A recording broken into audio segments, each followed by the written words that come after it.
Is the President of the United States above the law while in office? This question has been tossed around in recent times, especially with the Supreme Court's decision to hear former President Trump's claim of absolute immunity from prosecution.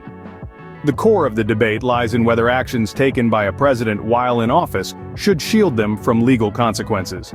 This is a matter that goes beyond party lines.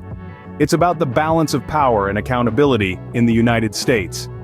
In this particular case, Trump is arguing that his alleged attempts to overturn the 2020 election results fell within his official duties as president. If the court sides with him, it would effectively set a precedent that could allow future presidents to evade prosecution for actions taken while in office. On the other hand, if the court rules against Trump, it would affirm that no one, not even the president, is above the law. This could lead to a trial during the election season, potentially impacting the political landscape of the country. As we delve into this legal labyrinth, remember, the stakes are high, not just for Trump, but for the presidency itself. Now, let's rewind to the day when the Supreme Court heard arguments on this immunity claim. Picture this: the highest court in the land, filled with justices, lawyers, and a palpable tension hanging in the air. It's the stuff of legal thrillers, except it's all too real. First up, Trump's legal team came out swinging, arguing that his actions fell within his official duties as president. They claimed that presidential immunity was necessary to protect the office and its function. Their argument was as audacious as it was bold, but this was no ordinary case.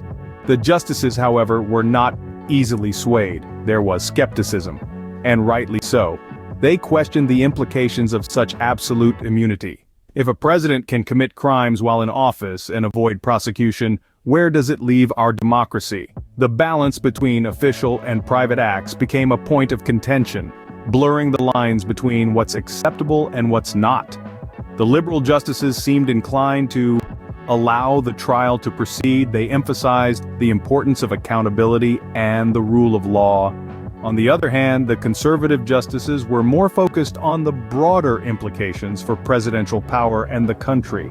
Their concerns were not about one man or one case, but about the potential consequences for our nation's future. The arguments went back and forth, each side presenting their case with conviction. The courtroom was divided, mirroring the divide in our nation. It was a showdown of epic proportions, a battle between the quest for justice and the assertion of immunity. And then, just like that, the arguments were over. The justices retreated to deliberate, leaving us all in suspense. The courtroom emptied, but the question lingered in the air. What would the Supreme Court decide? Just like a gripping courtroom drama, the arguments left us on the edge of our seats, wondering, will justice be served, or will it be sidelined?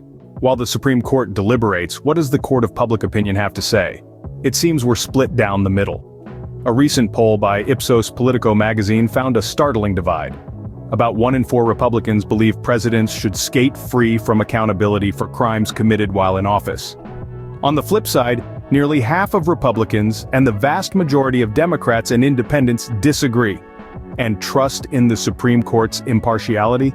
Well, that's another bag of worms. Almost half of the respondents are skeptical about a fair and nonpartisan ruling. As it turns out, the jury is still out in the court of public opinion. As we await the Supreme Court's decision, let's consider the potential implications. This ruling could disrupt the 2024 election depending on the timing and the verdict. It may also affect other criminal cases against Trump, either providing a shield of immunity or opening the floodgates for prosecution. More broadly, the decision will impact the dynamics of presidential power and the rule of law in the United States. Will a precedent be set that allows presidents to evade legal consequences for their actions? Or will the court uphold the principle that no one is above the law? Whatever the outcome, one thing is certain: this case will shape the future of presidential immunity and accountability.